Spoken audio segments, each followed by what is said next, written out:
Aí, tenta falar. Pergunta se vocês estão te ouvindo. Tem alguém aí? Tá ok. Ah, não, tá sem câmera aqui. Olá, tudo bem?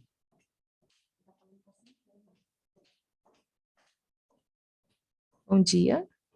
Bom dia, Daira. Tá me escutando? Tô sim, tô só ajeitando a minha câmera aqui e já o computador tá sem câmera, eu já tô providenciando aqui na universidade. Ok.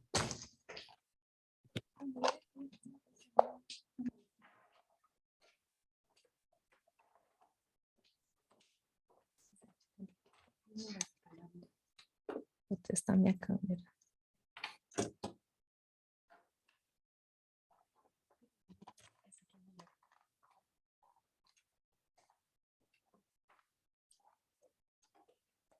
Deixa eu ver. Uhum.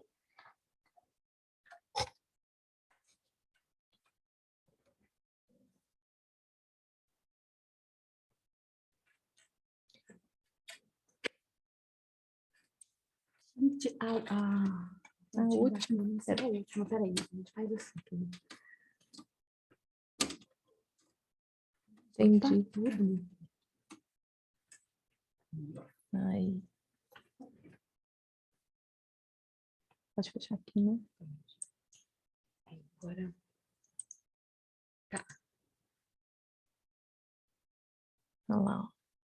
É, aí você vai ajeitar ela. O Daila, você está compartilhando a câmera, se puder Fechar? fechar. Não, é fechar o Se não compartilhamento de quiser ser tela. vista, pode fechar, tá? A sua tela está sendo compartilhada, se puder fechar.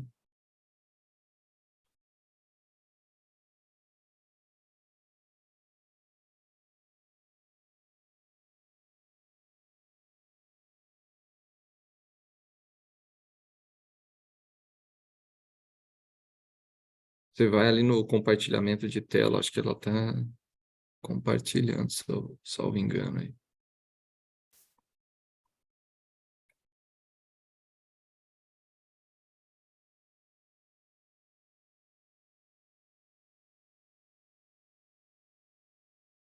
Não, não está não, Daila. Não tá, não? Não, não tá. Tá ok já. Tá? Tá. Então, é que a Adriana tá me ajudando aqui, e aí ela É não isso. tá, ela pediu para verificar. Então, eu não tô mais compartilhando, não, só tô Não, fazendo o não. teste aqui, né? Agora tá compartilhando. Agora tá compartilhando. Agora tá compartilhando. Isso. Isso. Agora não. Agora não. Ok. Isso, perfeito. Beleza. Só lembrando que já está gravando já a Só, sessão, tá? só-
Bom dia, André, tudo bem? Bom dia.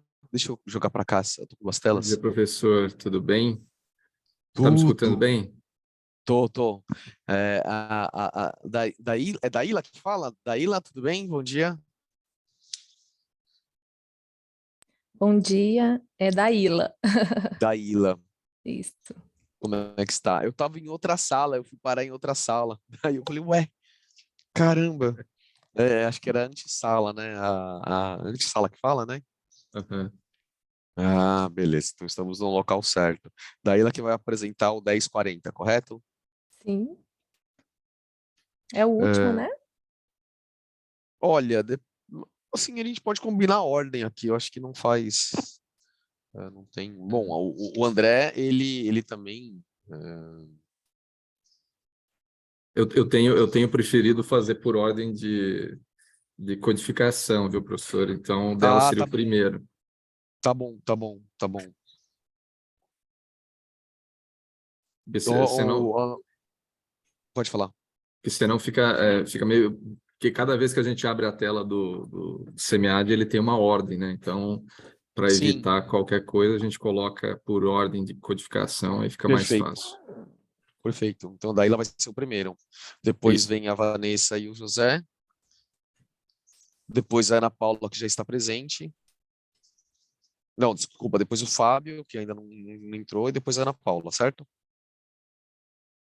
Certo. E, Isso. e André, você está compartilhando a apresentação pelo YouTube ou o pessoal está apresentando novamente aqui? Eu tenho compartilhado os vídeos, professor. Ah, para eles não apresentarem aqui, né? Tá bom. É Aí que eu, eu, aqui. aí eu compartilho, né, os vídeos, tanto o link, né, no chat, quanto a apresentação em vídeo mesmo aqui na tela, né? E aí o professor Perfeito. queria até ver se o professor é, quer fazer a discussão intercalada ou a discussão no final, aí é No uma final, pergunta. sabe por quê? No final. A minha experiência é que tem fazer discussão, às vezes engata em uma, às vezes o pessoal no último trabalho acaba sendo prejudicado, então todos apresentam e depois discutimos todos. Feito. Porque já aconteceu de casos de a discussão ficar calorosa e depois passar do horário, e daí tinha gente com outras sessões depois, então vamos deixar tudo para o final. Ok. Você sabe compartilhar, né? Porque eu vou falar que fazia tanto tempo que eu não mexia com o Zoom. Tá? Sim, já. Inclusive, ontem fizemos uma presencial, né? Então, tinha compartilhamento também, mas é tranquilo, professor. Uhum, Isso aí tá. bacana. Bom, para a gente não. Você quer esperar mais um pouquinho, até as 8h35? Ou a gente espera mais um pouco e. Dá para dar até 8h35, né? Só para a gente fechar certinho, a gente já inicia os vídeos. Perfeito. Tá bom. Só uma Eu vou. pergunta. Você vai passar o vídeo ou vou fazer a apresentação oral? Qual que é o Eu formato? vou passar o vídeo. Ok, Passar o vídeo porque o vídeo ele permite que a gente consiga centralizar o tempo. E aí a ótimo. gente concentra nas discussões, nos debates, né? Ok, é que o ano passado eu participei e aí mandei o vídeo, mas a gente fez a apresentação oral. Então vou ficar aguardando, tá? A gente tem priorizado isso até nas sessões presenciais, né? Na sessão presencial, quem quiser apresentar, a gente até tem essa possibilidade, né? Mas nas sessões virtuais fica até mais fácil para a gente Fica fazer, mesmo, né? verdade. Os Obrigada, vídeos mesmo. viu? Opa, peraí que começou o meu aqui, ó. Desculpa. Eu vou pegar um café, então, nesses 2 minutinhos que sobram aqui, então. Já volto, que eu sou movido a café, ainda mais de manhã. Peraí.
E professor, o professor quiser fazer a abertura, a gente pode iniciar. Podemos, então? É, Bom, então, bom dia a todos, oficialmente, né? Gostaria de agradecer a presença dos autores dos trabalhos que foram selecionados para essa sessão. Agradecer a presença do André, que é o nosso debatedor titular aí. A gente vai dar início à sessão, né, dessa quinta-feira aí dos trabalhos do SEMEAD da área de gestão de inovação. E, bom, a gente vai começar com a apresentação dos vídeos na ordem da numeração dos artigos, passando então para o final, para uma discussão conjunta de todos os trabalhos apresentados aqui, né? Ok? Vamos começar com a Daíla, com o trabalho de código 1040, né? Então, é o surgimento das comunidades ou coletivos de inovação como atores da hélice quádrupla, uma revisão integrativa da literatura. Ok? Eu vou pedir para todos fecharem os microfones assim que o André começar a passar o vídeo, ok? André, seu microfone está fechado, se você for falar alguma coisa. Já vai dar início, então, para o primeiro trabalho.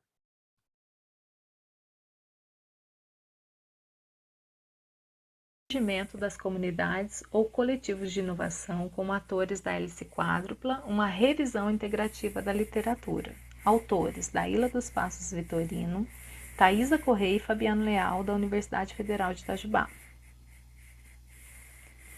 Com a popularização do uso da internet, a sociedade ela tem passado por mudanças numa velocidade muito grande, né? E antes a gente não via isso.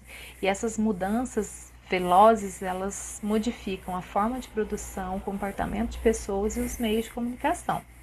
Essas alterações, elas reforçam, elas evidenciam novas formas de interação no intuito de fortalecer o modelo tradicional de hélice tríplice, que é a conexão entre universidade, empresa e governo.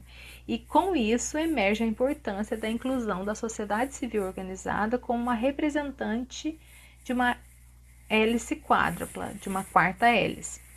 Nesse sentido, né, nesse contexto, surgem as novas organizações, conhecidas como coletivos ou comunidades de inovação, que é o objeto do estudo proposto aqui, que nós vamos acompanhar. A fundamentação teórica para esse estudo se baseia na proposta, né, de adicionar a sociedade civil organizada como representante de uma quarta hélice ao modelo tradicional que a gente já conhece, que é o modelo de hélice tríplice, proposta por Etzkowitz e Leidesdorff, que parte, né, da interação entre os três principais atores, que é a universidade, a empresa e o governo, no intuito de explicar a dinâmica da inovação tecnológica. Esse estudo proposto, ele encontra aporte nesse fortalecimento, né, da hélice tríplice, pois a hélice quádrupla, ela associa mídia, indústria criativa, cultura, valores, estilo de vida, arte, classe criativa, e tudo isso propiciando um surgimento das comunidades ou coletivos como representantes dessa sociedade civil organizada. A metodologia utilizada, adotada, né, foi uma revisão integrativa da literatura, como sugerida por Wiltmore e Knife, 2005, baseada em 5 etapas, que é a identificação do escopo da pesquisa, pesquisa de literatura, seleção dos estudos, mapeamento dos estudos e a apresentação propriamente dita. Vamos ver agora um resumo dessa proposta, né? A identificação da pesquisa busca responder quais os principais conceitos abordados sobre as comunidades de inovação, em quais contextos essas comunidades estão associadas, de que maneira elas se organizam e quais suas principais contribuições. A pesquisa de literatura, que é a fase 2, ela faz uma busca na base Scopus, né, nos termos comunidades ou coletivos ou movimento social, a palavra-chave na língua inglesa, né, a palavra-chave inovação também na língua inglesa, que resulta numa seleção inicial de 1982 artigos. A etapa 3 é aplicar filtros, né, nessa base encontrada, para que a gente consiga chegar mais próximo, né, do recorte dos estudos. Após os filtros de área de conhecimento, tipo de documento, estágio da publicação, idioma, palavra-chave, selecionamos, né, 13 artigos finais para esse estudo. O mapeamento é tabelar os dados, né, como título, resumo, metodologia, conceitos, definições, para desenvolver, né, a revisão integrativa da literatura e apresentar os resultados. E quais foram os resultados encontrados? Né? No que se refere aos objetivos, a maior parte, né, dos autores, eles buscam entender o efeito das relações informais, eles traçam estratégias potenciais e propõem novos modelos de atuação entre governo, universidade e líderes comunitários em busca da inovação social local. Outros apontam interesse em inovações de produtos e serviços baseado na contribuição e na experiência de seus clientes e os usuários. E apenas um autor analisa a inovação a partir da ação coletiva, explorando tentativas globais. Nesse contexto social, a interação entre os atores acontece tanto informal como formalmente e se mobilizam em conexões inovadoras em prol de benefícios comuns. Os achados também revelam diferentes contextos, né, em que essas comunidades atuam. No contexto social, a interação entre atores acontece formalmente ou informalmente, buscando, né, benefícios comuns. No contexto empresarial, elas atuam contribuindo para a melhoria de processos e serviços através de compartilhamento de experiência. E em contextos mais abrangentes, identifica-se a atuação voltada a propostas recorrentes de modelos inovadores e busca por tendências inovadoras no que tange à organização política do trabalho. Aqui, nesse quadro, gostaria de dar um enfoque, né, nos vários conceitos apresentados pelos autores em relação à comunidade ou coletivo de inovação. Então, nós podemos observar comunitarismo, liderança comunitária, rede de inovação social, comunidades locais, inovação social, atores comunitários, atores locais de inovação, identidade coletiva, comunidade rural inovadora, comunidade rural local, comunidade de co-inovação online, comunidades de inovação aberta, comunidade de inovação intencional e ação coletiva. Então, esses foram os conceitos encontrados no texto, no estudo. E ainda continuando em resultados, esse estudo ele contribui para a identificação da importância da atuação facilitadora de líderes nas organizações e identificação de áreas propícias ao desenvolvimento e inovação.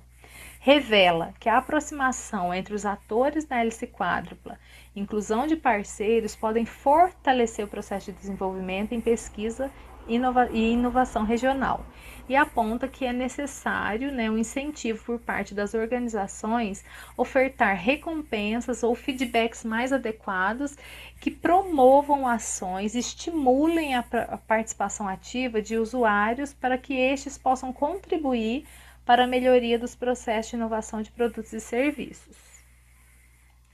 E nós concluímos, né, com esse estudo que as comunidades atuam de forma distinta, tanto formal como informalmente, em contextos muito distintos, utilizam todas elas recursos tecnológicos, fomentando a interação entre os atores e os setores da hélice quádrupla. Eles propõem ações vislumbrando melhorias comuns reais por meio de modelos inovadores que contribuam estrategicamente para o desenvolvimento do ambiente onde estão inseridas. E embora o recorte desse estudo traga várias definições e definições contextualizadas em diferentes ambientes, aborda teorias diversificadas e apresenta contribuições relevantes sobre as comunidades de inovação, percebe-se que futuramente é necessário o aprofundamento do tema no sentido de identificar outros benefícios das comunidades de inovação nos ambientes onde elas estão inseridas.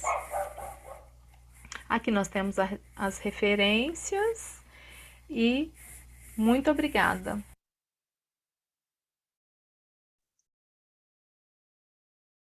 Obrigado, André, pela transmissão aí do artigo. Obrigado, Daíla, pela apresentação. Vamos para o próximo. O próximo agora. Ok, professor, já vou compartilhar. 1282. O José de Ribamar está aqui presente. Legal, legal. Esta é a apresentação do trabalho de título Perspectivas para o Hidrogênio Verde, uma análise à luz do modelo da hélice tríplice. Eu sou José de Ribamar Ribeiro Filho e trabalhei nessa pesquisa conjuntamente com Elda Fontinelli Taim e Vanessa Maria Vasconcelos Veras. Nós somos da Universidade Estadual do Ceará.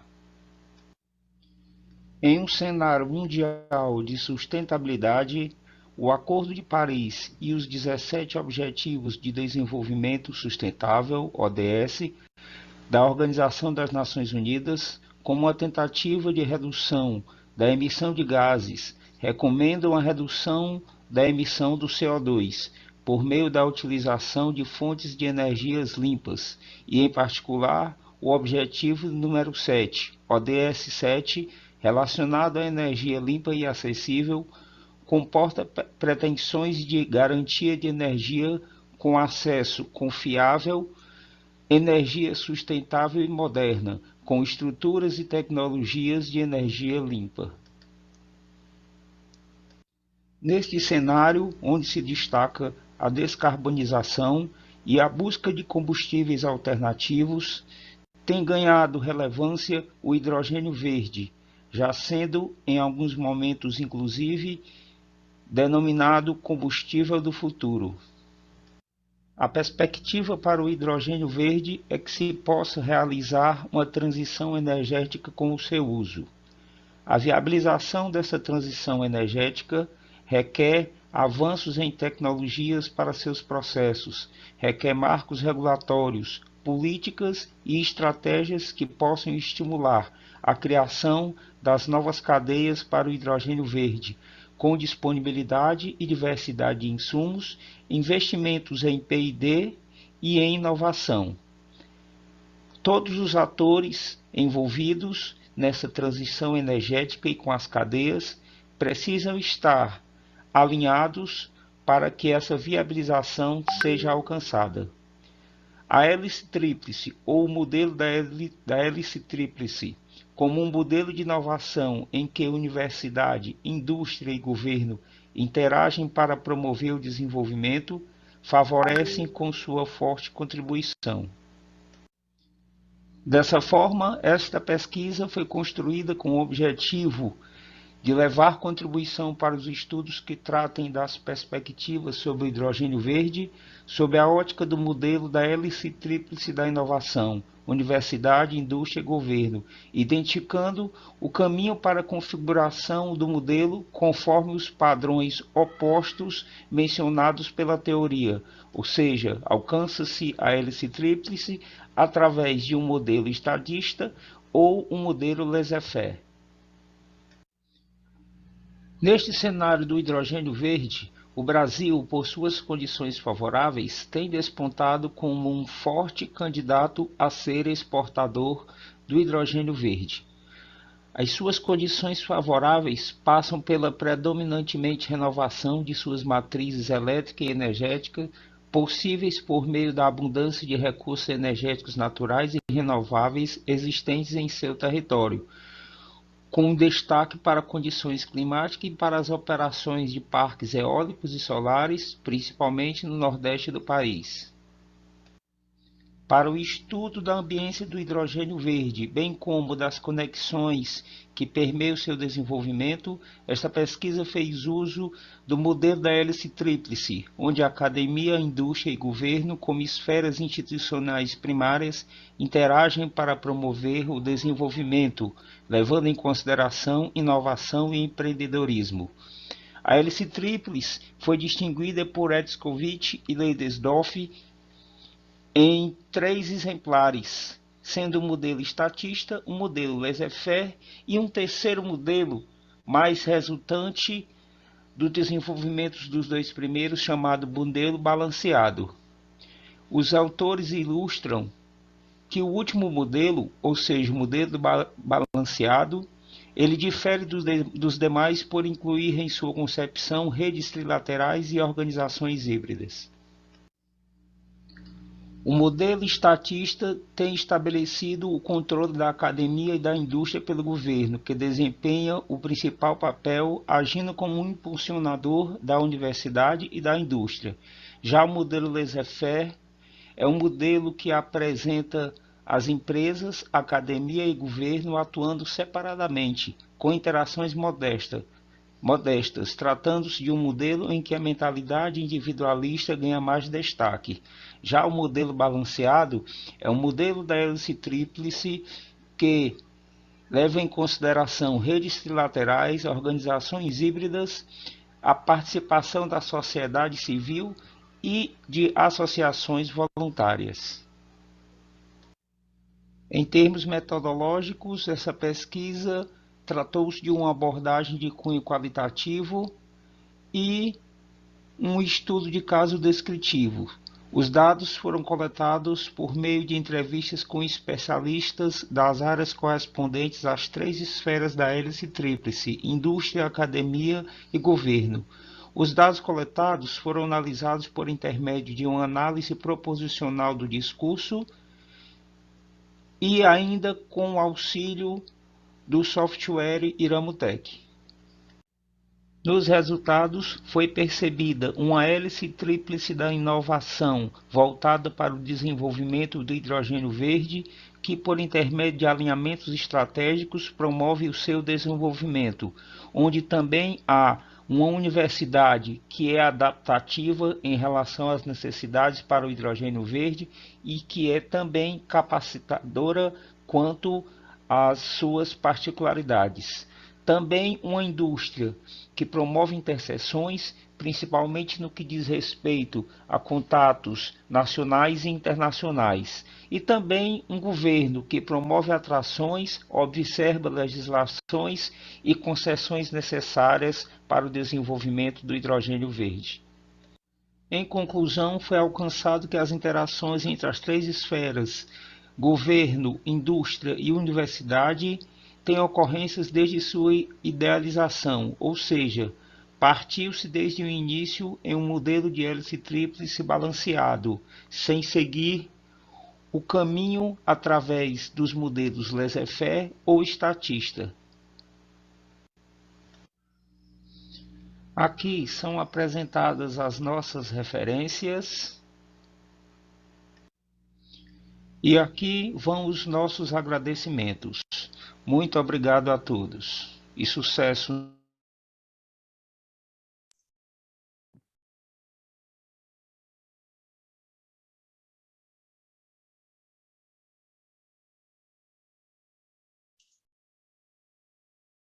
André, o Fábio não está presente, mesmo assim passa, né? Vamos passar a Isso. apresentação dele, só não Uhum. discute depois, eu acho, né? Exato, é dessa forma mesmo.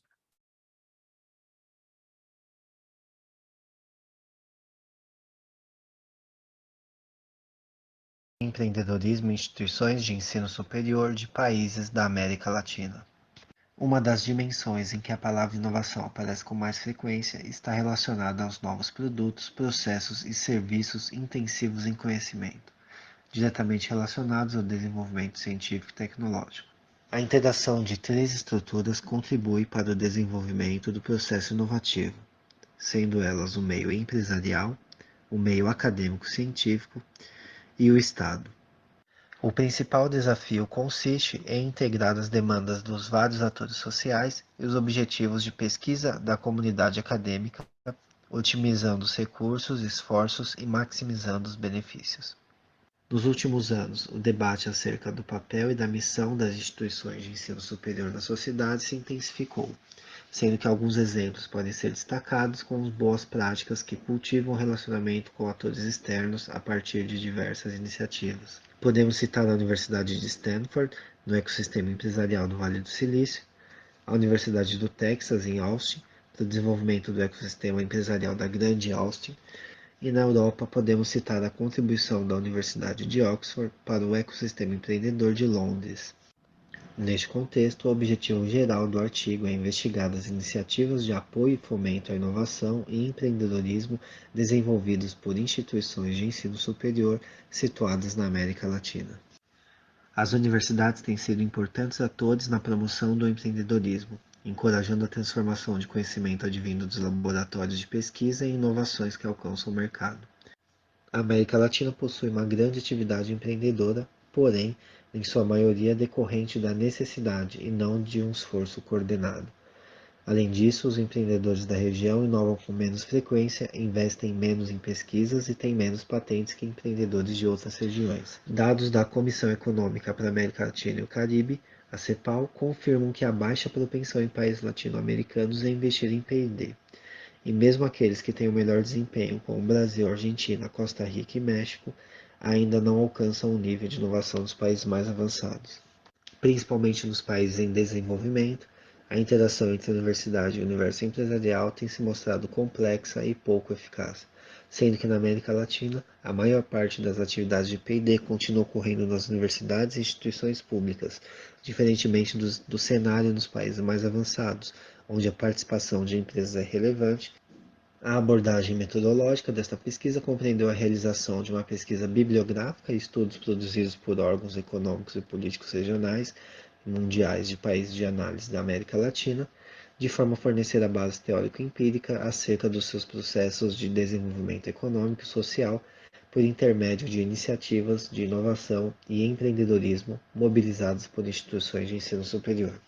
De forma combinada, realizou-se uma pesquisa do tipo survey com instituições de ensino superiores presentes em países da América Latina, como Chile, Colômbia, México, Panamá, Peru, Equador, El Salvador, República Dominicana e Argentina.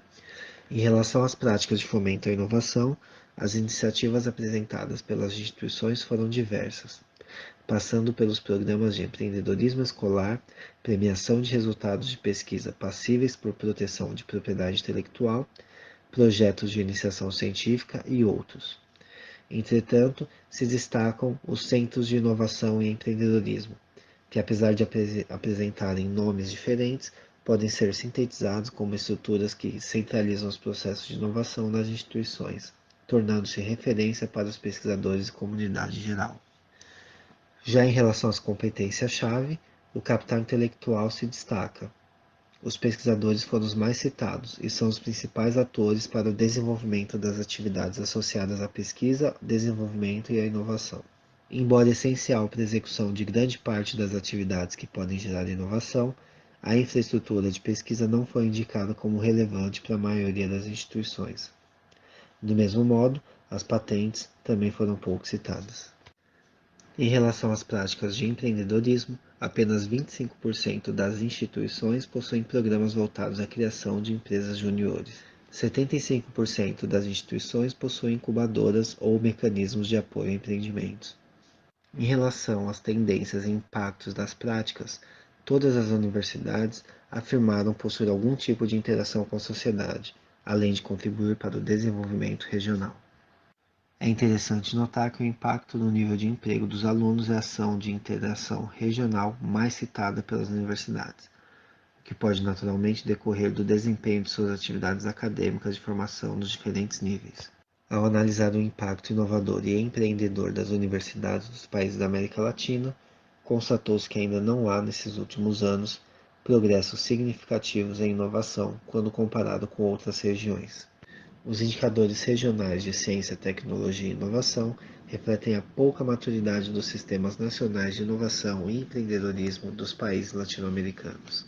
As empresas latino-americanas são menos robustas, decorrentes do nível de desenvolvimento da região, o que por consequência limita as oportunidades de empregos e contribui para o crescimento do trabalho informal, criando um ambiente não favorável aos negócios e que pode representar um cuidado insuficiente com o empreendedorismo. Entre os principais desafios, podemos citar os recursos para o suporte aos empreendedores, obstáculos burocráticos ou ligados à legislação, financiamento e a busca de capital inicial.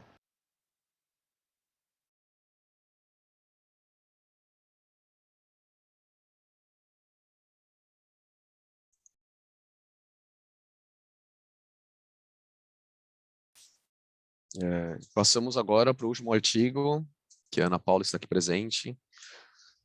Vamos lá.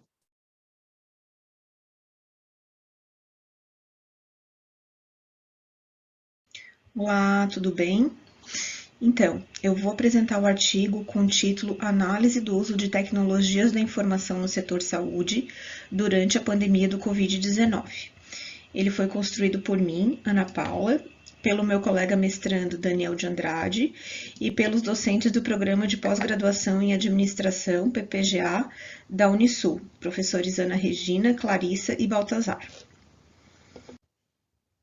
Então, fazendo uma breve introdução, a pandemia do Covid-19 mudou a vida de todos, seja na alteração de rotinas de trabalho, familiares ou individual, como na convivência em sociedade.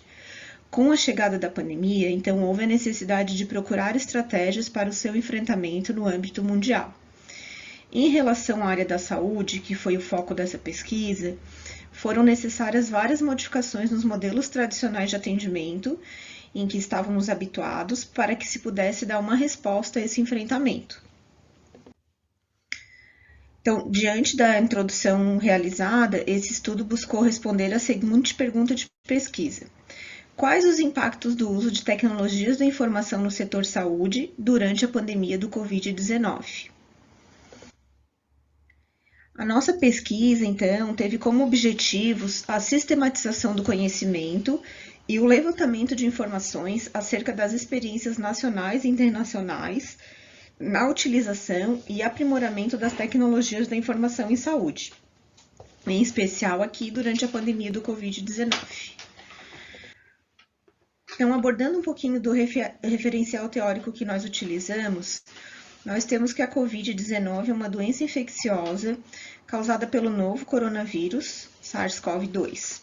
A maioria das pessoas infectadas com o vírus, eles têm uma doença respiratória de leve a moderada e acabam se recuperando sem a necessidade de tratamento especial. No entanto, alguns ficam gravemente doentes e necessitam de atenção médica, sendo que os idosos e pessoas com comorbidades têm maior probabilidade de desenvolver a doença de forma grave. As repercussões da doença, então, elas expuseram problemas estruturais e assistenciais de saúde no mundo todo. E o curso e a gravidade da epidemia fizeram com que muitos dos governos nacionais adotassem intervenções de grande intensidade, como, por exemplo, estratégias de lockdown para tentar conter a infecção de novos indivíduos e reduzir a sobrecarga social da doença e da sua mortalidade. A pandemia mostrou que o desenvolvimento acelerado de novos produtos se tornou mais importante do que nunca e forneceu exemplos de empresas desenvolvendo produtos inovadores em tempo recorde e ainda, considerando o avanço das tecnologias sobre o assunto, houve um esforço imenso da comunidade científica internacional para o desenvolvimento de fármacos e vacinas para a doença. Então, a resposta veio de forma rápida e eficiente em várias esferas prioritárias, como no desenvolvimento de novos tratamentos, vacinas, diagnósticos, entre outros, sempre apoiados em conhecimento e inovação. Um outro apontamento que é pertinente ser feito ainda aqui é que a celeridade no desenvolvimento dessas tecnologias esteve explicitamente ligada ao investimento.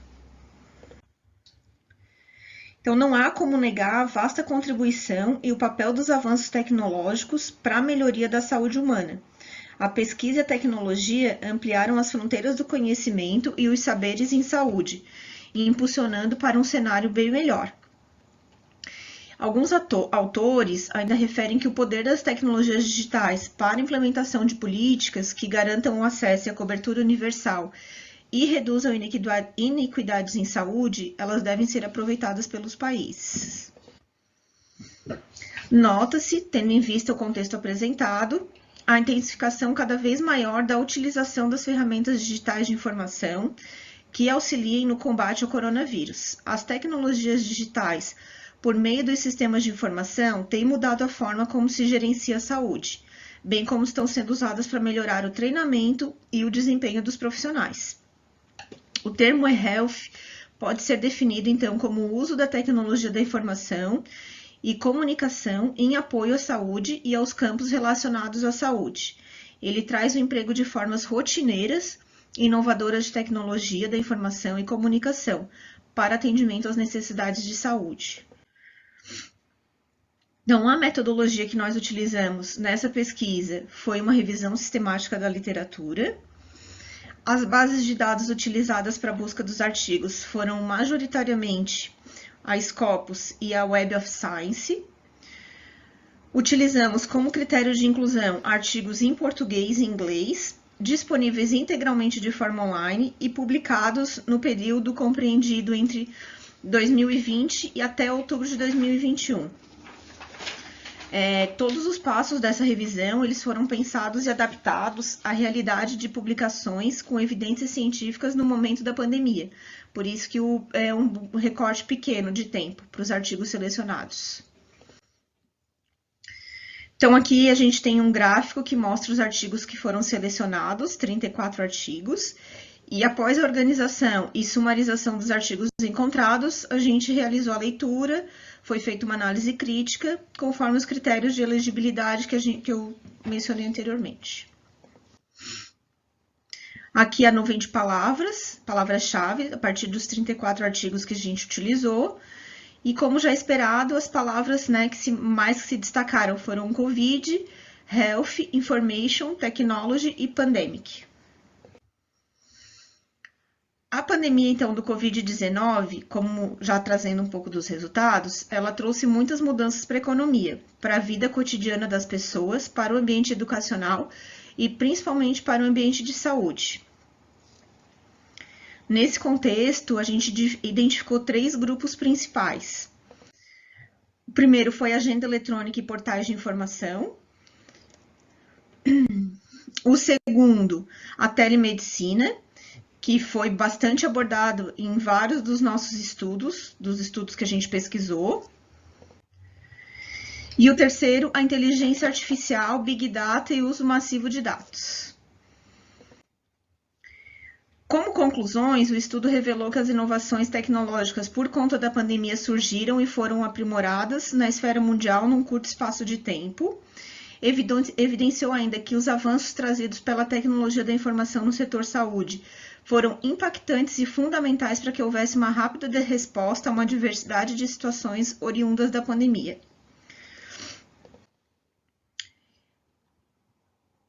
Então, a pesquisa em questão não deixa dúvidas do quão valorosas foram na saúde a utilização das tecnologias de informação nesses tempos de pandemia. Ofereceram muitos benefícios no enfrentamento da crise e têm a tendência de deixar esse legado mesmo depois da pandemia. Então, aqui as referências. E muito obrigada.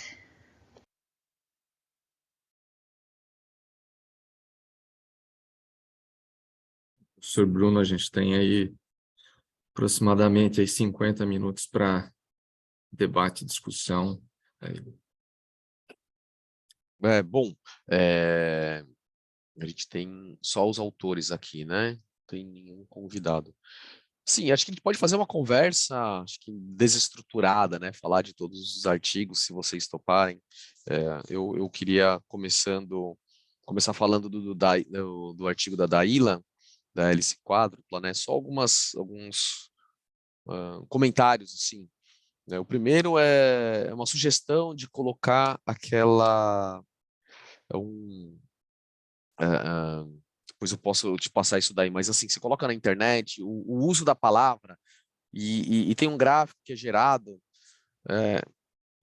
acho que é daquele dicionário Webster, sabe? E ele fala quando começou a utilizar a palavra e o quanto ela está sendo mencionada, utilizada ao longo do tempo, né? Bom, a hélice quádrupla, ela começa, acho que a primeira menção dela é em 2009, e daí ele acompanha o quanto que ao longo do tempo vai sendo mencionado. A gente tem mais é como se fosse um estudo bibliométrico muito simplificado e muito automático, que fala, bom, ao longo dos anos, o quanto que aquele termo foi utilizado, foi mencionado, foi buscado na internet. Isso daí acho que seria legal colocar, porque a gente consegue talvez associar, né, em tal ano, em tal período teve mais um uso maior e tentar associar com fatos históricos. Lógico que é muito recente isso daí, né? Então a de 2009 para cá a precisão é difícil a gente talvez coincidir com um período histórico, porque a história está sendo construída ainda, né? Mas é uma sugestão. E daí na metodologia você fez lá os recortes, né? Quando vai fazer colocar os parâmetros, né? Para revisão sistemática ali daí não colocou o período, que é uma coisa que óbvio, né? É tão recente que não faz nem sentido colocar um corte ao longo do tempo. Mas daí eu perguntei isso daí porque aquele artigo primeiro do Karayanis que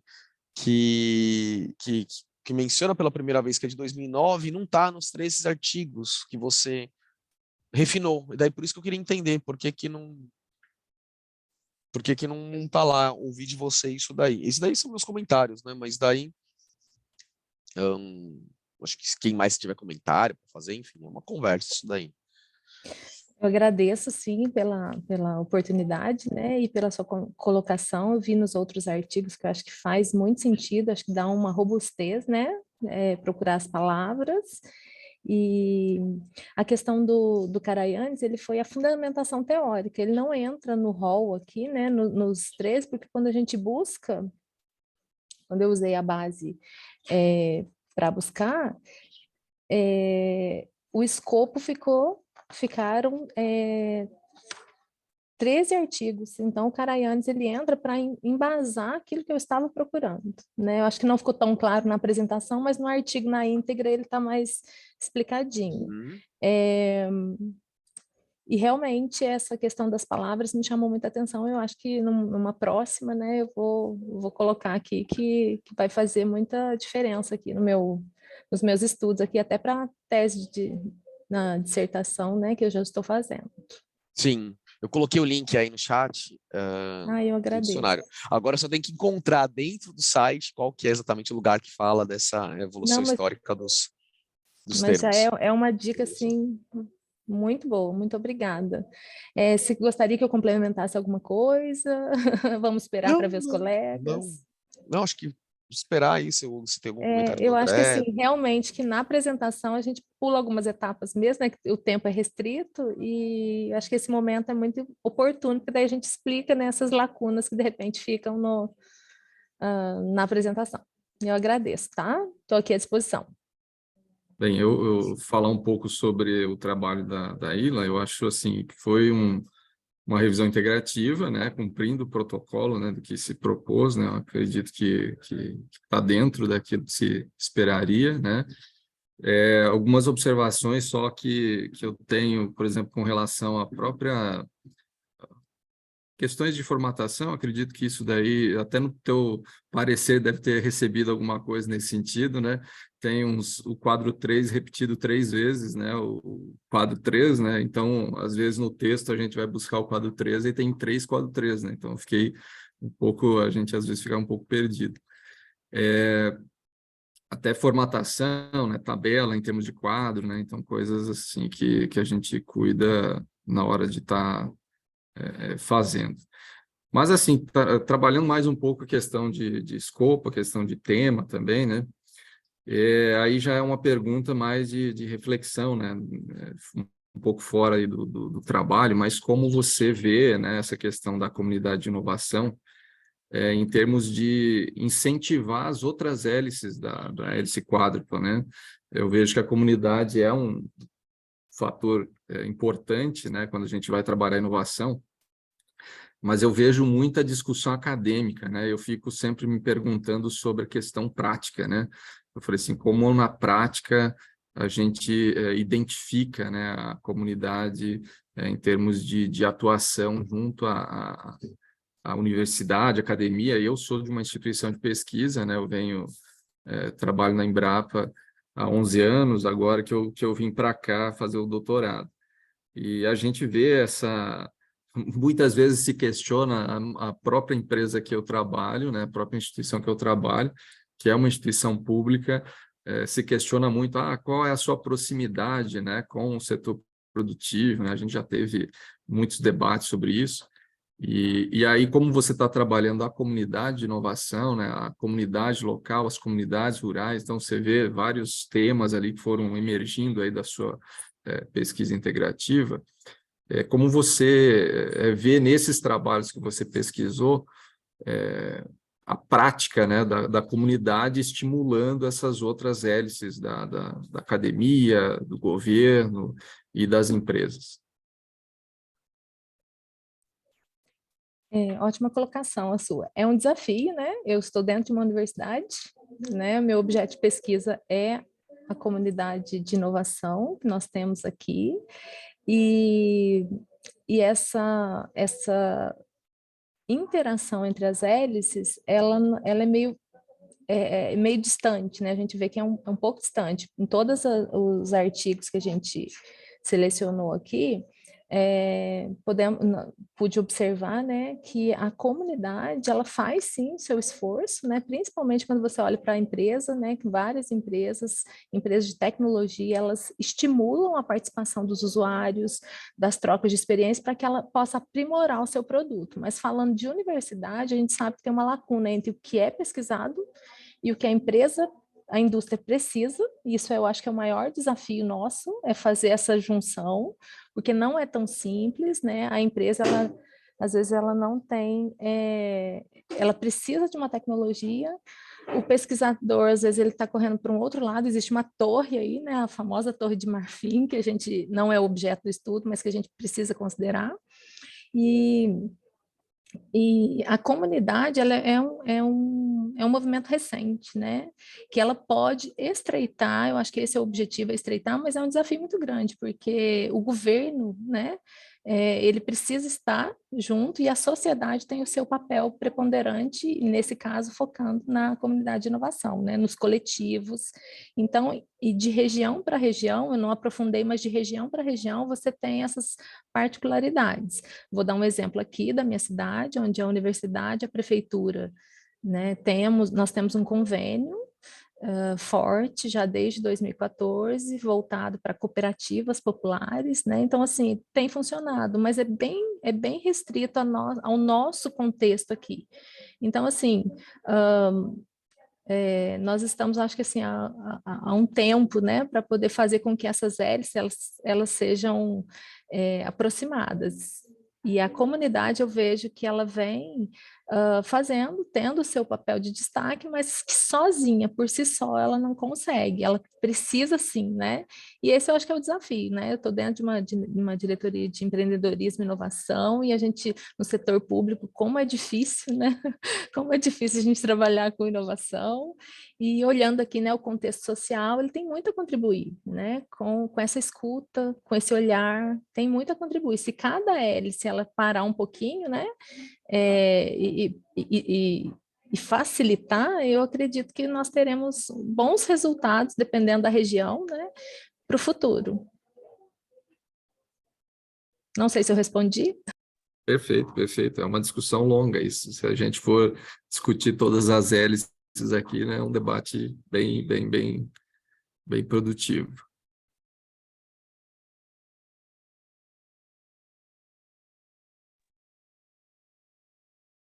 Professor? Demais participantes querem comentar? Temos aí alguns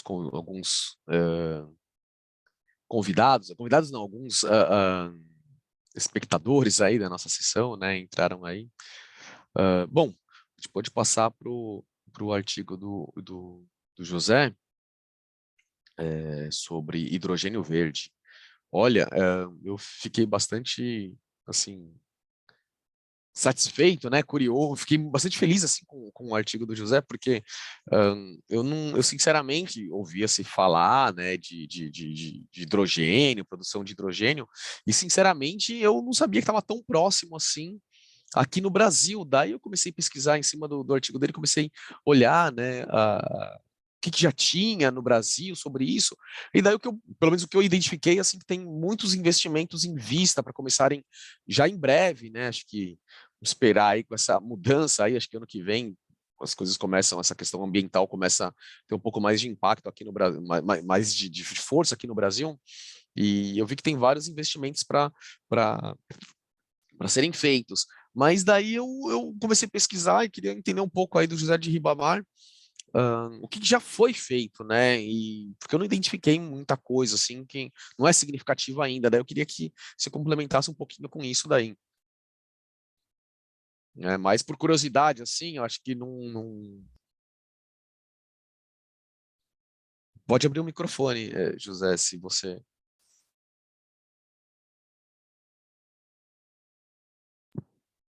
Todos me ouvem agora? Sim, sim. Desculpa, eu demorei um pouco a abrir aqui o microfone. Bom dia a todos. Assim, o estudo ele correspondeu a essa perspectiva, o andamento, a dinâmica do hidrogênio verde aqui no estado do Ceará. E aí, em termos de perspectiva, essa construção, que assim eu estou entendendo a pergunta, pelo menos aqui no estado do Ceará, junto ao governo do estado, já foram assinados 24 MOUs, né? A coisa está uma dinâmica até de certa forma rápida. Quando o trabalho foi escrito, nós tínhamos 22 memorandos de entendimento assinados com empresas majoritariamente internacionais, né, da Europa, principalmente a Alemanha. Hoje nós já temos 24 memorandos de entendimento assinados, e essas empresas têm as propostas de principalmente produção, mas também armazenamento de hidrogênio verde, partindo fortemente para a exportação desse hidrogênio e em vertentes do uso como combustível e também na transformação em amônia no rumo da produção de fertilizantes. E aí está fortemente instalado aqui no Ceará esse cenário, principalmente por conta da produção de hidrogênio verde, captar essas energias das energias renováveis, então energia solar e energia eólica. Um dos fatores, ou os fatores principais disso, é a perenidade, sol e vento aqui nesse litoral nordestino e aqui no estado do Ceará. Então, existem esses memorandos de entendimento, algumas empresas já estão se instalando no complexo portuário da região do PECEM, aqui no Ceará, essas empresas já estão se instalando, e há perspectivas já de produção de hidrogênio verde, mesmo de forma inicial, de forma primária, já para o próximo mês de dezembro, se essa produção de forma efetiva não acontecer, as perspectivas para 2023 são bem positivas. Acho que consegui responder. Sim, não, então produção em nível comercial não tem ainda no Brasil, né, de hidrogênio verde. Não. Tá. Alguns estados estão assim nesse mesmo caminho do Ceará, como a Bahia, mas nós não temos ainda a produção comercial, né? Eu acho que está muito na fase da avaliação dessa complexidade de produção, como as próprias energias renováveis, a captação de água para o processo da eletrólise e todos esses detalhamentos. E outro elemento que, pelo menos que ao ler o seu artigo eu estava dando uma olhada aqui, é a proximidade, né, com os mercados consumidores, que a produção do hidrogênio verde que eu vi aqui não é Não é caro, assim, não é caro comparado com o preço do transporte. O transporte é mais caro do que a produção, né? Então tem esse elemento de proximidade do mercado consumidor, principalmente em Europa, né? Que lá eles têm diversas obrigações e incentivos para consumo de energia limpa, de energia verde. Então tem esse elemento também, né? Que faz com que o Nordeste seja aí um local ideal, né, para a produção. Além da energia solar, né, da energia eólica, tem essa questão da proximidade. Isso. E alguns fatores também que motivaram até, de certa forma, a aceleração disso, como a preocupação a partir da guerra, né, entre Ucrânia e Rússia, que houve essa preocupação com o equilíbrio e manutenção das fontes de energia. Perfeito. André? Bem, eu queria, na verdade, eu tinha umas perguntas semelhantes às suas, viu, professor? Mas, assim, depois eu vou tentar melhorá-las aqui. Mas a primeira coisa que eu queria tocar aqui é questão metodológica, né? Você utilizou a PD, né? Você utilizou análise propositiva de discurso da Bardan, e que, na verdade, é meio que uma análise de conteúdo, né? Até que você também analisa conteúdo dos documentos e tal. Minha esposa trabalha com análise de discurso, né? Então, a tese dela ela está fazendo com análise de discurso, mas é análise crítica, né, de discurso, né? Uma visão ontológica diferente, né? Ela tem uma visão mais interpretativista, né? Então, é uma coisa um pouco distinta. Eu vi que você, então, trabalhou com entrevistas e tal, né? Então, a primeira questão é como você sentiu, né, como é que foi a aplicação? Foi a primeira vez que você fez a PD? Se você já tinha feito antes? Sentiu alguma dificuldade, né, no aplicar essa metodologia, né, junto com a análise de conteúdo? Como é que foi essa construção aí do seu artigo? Bom, realmente foi a primeira vez que eu usei a metodologia, né?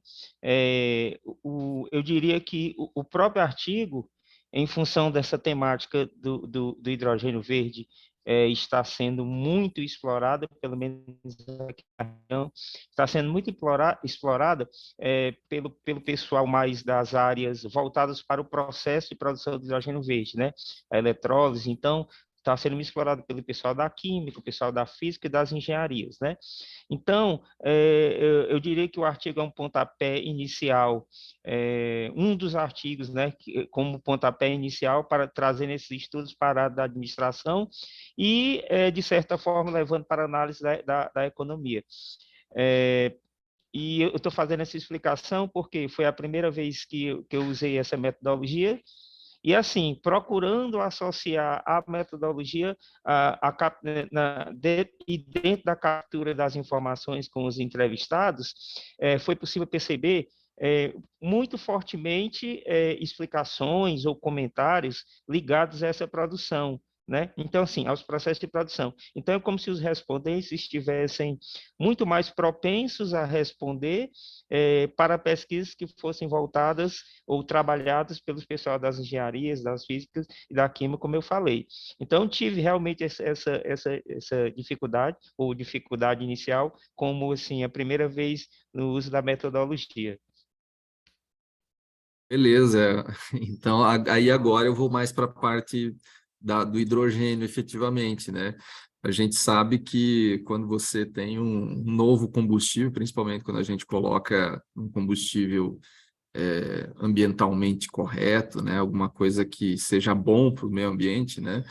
Diferente de grandes combustíveis que a gente usa hoje, a matriz energética, né, de combustíveis fósseis, né, que a gente quer que ocorra essa transição, mas a gente sabe que não é fácil, especialmente na questão de viabilidade, né, e especialmente para camadas mais que têm maior dificuldade, né, de renda, né, então como você vê essa aplicação, né, do hidrogênio?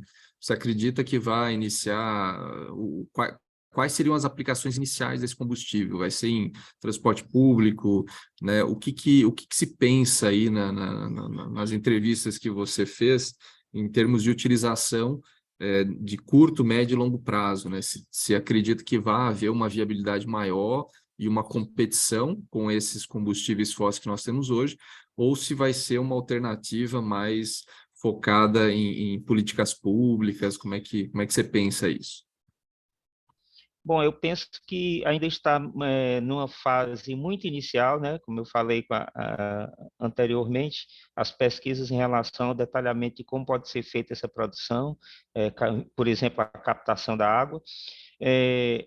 E acredito também que, como são rumos iniciais, essa produção do hidrogênio verde, ela pode se voltar inicialmente para o uso, a produção de fertilizantes. Então, é um caminho que é mais rápido, né, em termos do que já foi, do que eu estudei sobre a produção de hidrogênio verde, é um caminho mais rápido, mas sem deixar de ser um caminho primordial para o Brasil, já que muitos insumos são importados, né? Então, a questão dos fertilizantes tem um favorecimento extraordinário para a agricultura, isso a nível nacional. Então, pode ser o primeiro caminho, acredito que seja o primeiro caminho, e posteriormente pensar de uma forma em forma mais arrojadas, né? Eu digo arrojadas principalmente pelo uso necessário na Europa, mas que requer investimentos muito altos, principalmente em relação ao transporte desse hidrogênio, provavelmente convertendo para amônia para ser transportado, né? E requer um investimento alto, principalmente se for naval, adaptações de navios. Mas acredito que o primeiro passo realmente seja voltado para a produção dos fertilizantes. Mas o hidrogênio ele vai ter várias utilidades, hidrogênio verde, né? Então, Sim. além de fertilizante, né, que outras utilidades ele tem? Assim, tem outros usos, né? Em que outras coisas a gente pode usar ele? Isso, ele vai fomentar a produção de energia, a energia limpa, inclusive para carros, né, veículos. Há perspectivas aí bem mais arrojadas até para aviação. Aviação. Isso. Já tem até carro da Toyota, né? Lógico, É. não tem aqui no Brasil, Isso. né? Mas com células de hidrogênio. E agora uma pergunta, na verdade, pro André, só curiosidade, você falou da sua esposa, né, que está fazendo análise do discurso numa perspectiva crítica, é utilizado software para isso ou não? Por Não, ser essa perspectiva crítica, é tudo no tudo na... old ela, school aí, tudo no... ela está fazendo, inclusive ela tem uma disciplina que ela está fazendo de aperfeiçoamento ali na Letras, aqui na USP, né? Que dá essa disciplina de análise crítica, né? Mas ela tem uma questão de análise de sujeitos, assujeitados, você tem que identificar. Então, assim, cada vez que você vê um discurso, você vai identificar justamente para quem é o discurso, qual é a intenção do discurso, aí você tem você identifica os termos que você utiliza para gerar um comportamento no assujeitado, então é uma coisa bem crítica, né, efetivamente. E ela vai fazer o estudo o estudo dela é mais voltado ao discurso das empresas de sustentabilidade. Então, assim, e aí qual que é o efeito no investidor, né, em quem compra ações. Então, assim, a questão do disclosure, né, então você tem lá o que as empresas divulgam de informações relacionadas à sustentabilidade ambiental, e isso é ético, né? Então, qual é o nível de ética incluída dentro desses discursos, né, das empresas? A análise dela, ela é focada nesses aspectos. Ah, perfeito. Não, bacana. E me interessa esse assunto aí. Bacana. Obrigado, José. Podemos passar para o artigo da Ana Paula? Bom, eu tenho um comentário assim, dois comentários, né? Mas primeiro que eu fiquei até curioso com aquela literatura cinzenta, né? Do filtro que você coloca na metodologia. Eu sinceramente, eu acabei o doutorado em 2016 e desde então eu só me só dou aula, né? Eu sou professor do Instituto Federal e lá a gente acaba deixando de lado um pouco a pesquisa, porque é muita aula que a gente tem que dar, né? Então, super me concentro nisso, então tenho analisado artigos e tal, e eu não fazia, assim, nunca tinha ouvido falar do termo literatura cinzenta. Eu achei curioso aí, né? Eu falei, nossa, eu tô usando o Google Acadêmico e eu tô lá no lado cinzento. Daí eu queria que você comentasse alguma coisa. E daí também sobre o filtro, na parte de metodológica, você coloca que março de 2020, né, quando realmente é decretada a pandemia mundial, mas eu acho, não sei, poderia pegar 2019, né, dezembro de 2019, quando começou, não vai mudar muito o resultado, mas, e também eu sei que não estava declarado como pandemia, mas, não sei, só porque não, é um pouco mais abrangente e não vai, eu sei que não vai mudar muito o resultado, mas pode ser que tenha alguma coisa ali, né, que passa despercebido. Era mais nesse sentido aí. E daí vendo a apresentação do José do José, né, e que ele comentou agora, na verdade, não a apresentação, mas que ele comentou, né, que a Ucrânia acelera o desenvolvimento de tecnologia, uma guerra acelera o desenvolvimento de tecnologia e uma crise como essa acelerou, né, que é um dos achados aí do trabalho, né, o como acelerou o desenvolvimento de tecnologias, né, nessa pandemia, né, foi incrível aí e vem na linha do que você encontrou no trabalho, né, a gente tem essa percepção, mas quando tem um trabalho que identifica aquilo, a gente está amparado pela academia.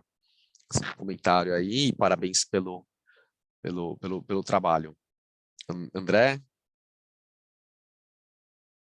Eu iria também muito nesse ponto até que você comentou da literatura cinzenta. Eu entendo a literatura cinzenta como sendo aquela que tem uma qualificação não top journal, né? Tipo, não é científico, né? Algo que está fora da área científica.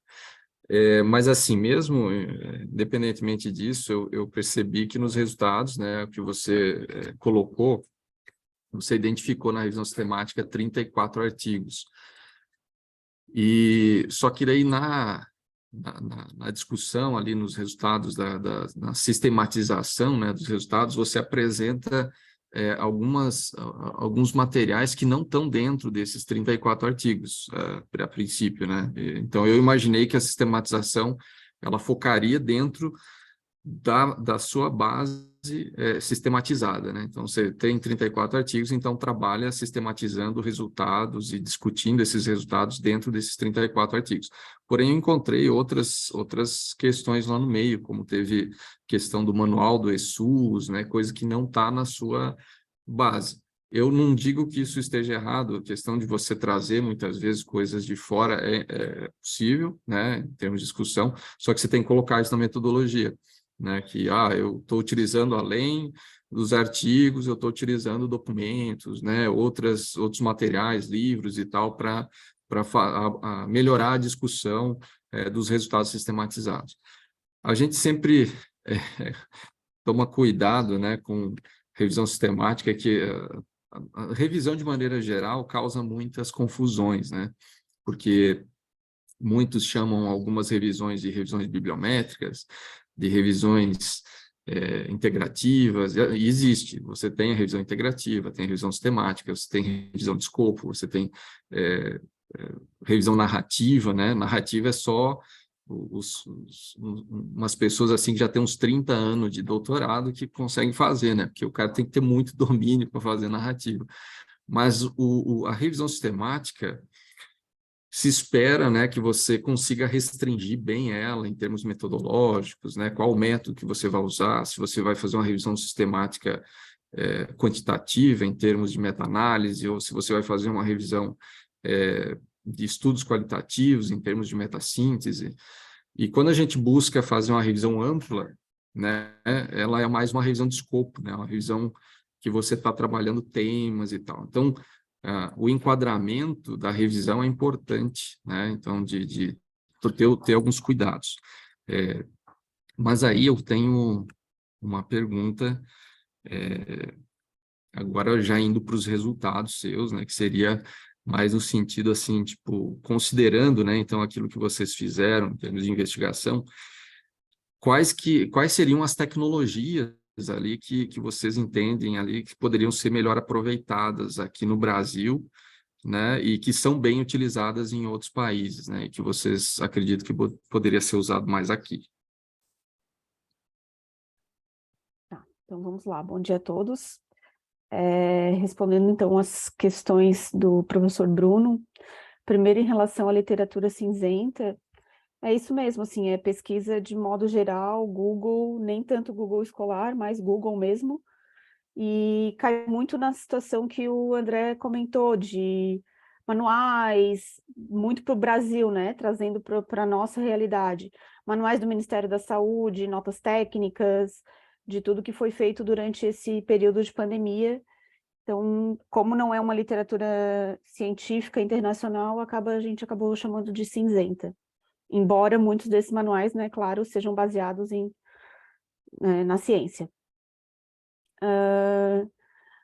A segunda pergunta do professor Bruno em relação às tecnologias, os avanços, né, foi bem bacana construir esse artigo, porque a gente viu o quanto avançou em tão pouco tempo, né, muitas tecnologias no mundo todo para dar conta, né, de amenizar os danos da pandemia.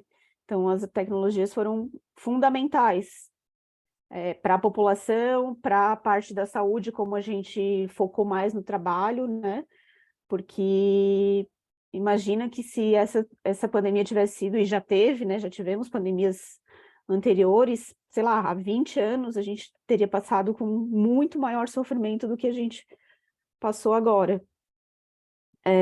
Em relação ao questionamento do André sobre... Desculpa, agora até fugiu a pergunta, foram 3, os comentários todos em seguida. Sobre os resultados, né, o que a gente poderia trazer do mundo para o Brasil. Tem vários relatos de outros países, de outras tecnologias que eles utilizaram, que eu acho que a gente poderia utilizar também. Talvez o contexto, não no contexto da pandemia, por exemplo. Tem países que fizeram o rastreamento por celular, então eles sabiam onde que o paciente, o usuário estava indo e se deslocando e os contatos que ele estava tendo pelo rastreamento celular. Isso a gente não fez no Brasil. Esse é um dos exemplos, assim. Mas eu acredito que, falando de Brasil, a gente também avançou bastante, assim, né? Então, acho que é isso, assim.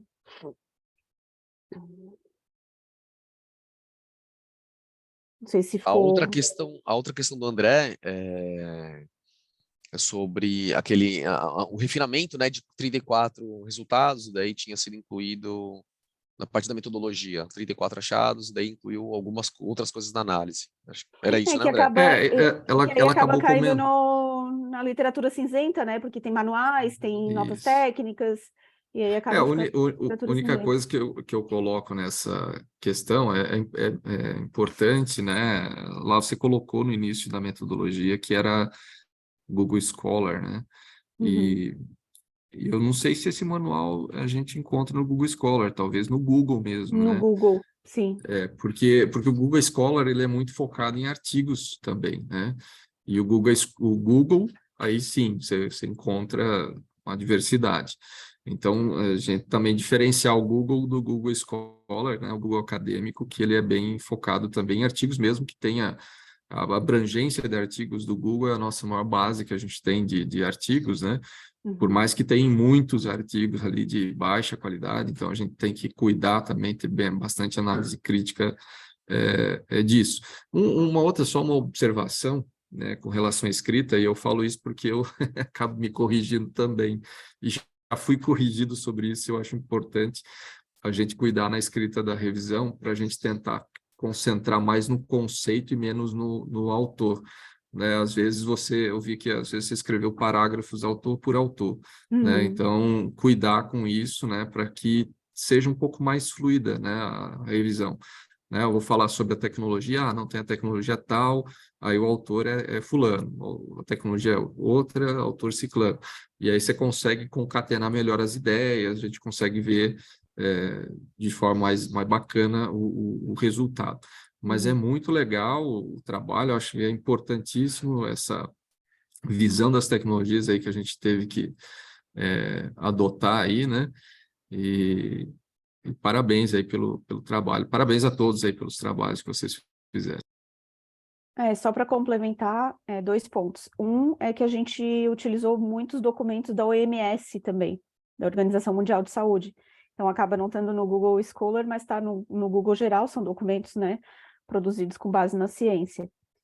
E o segundo ponto é isso, assim, ver que o Brasil avançou bastante e que muitas dessas tecnologias, especificamente aqui, continuam sendo utilizadas, né? E facilitaram muito a rotina, o dia a dia da população na área da saúde, as teleconsultas, receitas eletrônicas, enfim. São coisas que vieram e que não vão mais, né, voltar a ser como era antes. Perfeito. André, podemos acho que encerrar então, né? Bom, eu agradeço a participação de todos, da Daíla, do José, da Ana Paula, os autores, e do André como debatedor. E, bom, agradeço a todos aí, deixo o convite aqui para continuarem nas próximas sessões do SEMEAD, prestigiando artigos aí de outros autores, dos seus interesses, e parabenizá-los pelos trabalhos, pela aprovação e apresentação no SEMEAD. Um abração a todos aí, que fiquem bem. Só vou colocar aqui os links, né, que nós temos aí de avaliação, né, inicialmente, né, a gente tem que ter a avaliação aí da nossa sessão, e também, né, o nosso link aí para a sala de network, que quem quiser bater um papo com o pessoal lá, também tem essa sala e essa possibilidade. Agradeço, professor Bruno, né, também fico à disposição aqui, estou na fé aí, pelo menos os próximos 2 anos, até início de 2025 eu vou estar por aqui, né, então a gente está à disposição aí para discussões e trocar ideias, construir novos artigos e construir a ciência, é isso que a gente se propõe. Perfeito. Esperar que agora a gente consiga recuperar a ciência aí, né? Que estava destruída aí, vamos ver se vem uns apoios, uns editais, umas bolsas aí, né? Para a gente poder voltar aí, né? Ou continuar com mais tranquilidade, né? Nós lá, acho que na Amazônia, porque eu sou do Centro de Pesquisa Agro-Silvopastoril, né? Que fica em Sinop. Então, a gente acredita que vai vir bastante recurso para a gente lá, pelo menos o Fundo Amazônia diz que vai ser retomado. Já foi, sim, né? Pois é, e era um dinheirão. Só curiosidade, André, você está fazendo doutorado na FEA, no Dinter, é isso? Não, eu estou Não, aqui na administração do PPGA. Ah, tá, porque você falou da Amazônia agora, eu achei que era alguma coisa junto com a UEAN, o EAN, Não. né, que tem o Dinter, né, que é o doutorado entre, eu não sei se é o FAN ou se é o EAN, então não é, tá, do PPGA. Não, Bacana. eu fico lotado no Mato Grosso, né, e aí a Embrapa tem um programa de estrito sensu, né, e a cada 4 anos é liberado uma quantidade X de vagas, né? Então a gente encaminha os projetos, aí analisado, aí a diretoria libera a gente para fazer doutorado em qualquer lugar do mundo, né? E aí eu escolhi a FEA, né? Deixa Você eu está vir fazendo fazer com aqui. quem? Estou sendo orientado pelo professor Eduardo Eduardo Vasconcelos. Sim. Eu trabalho junto com o Roberto de Costa Moraes, não sei se você conhece, foi orientando do professor Eduardo, mas ele acabou acho que em 2015, um ano antes de mim.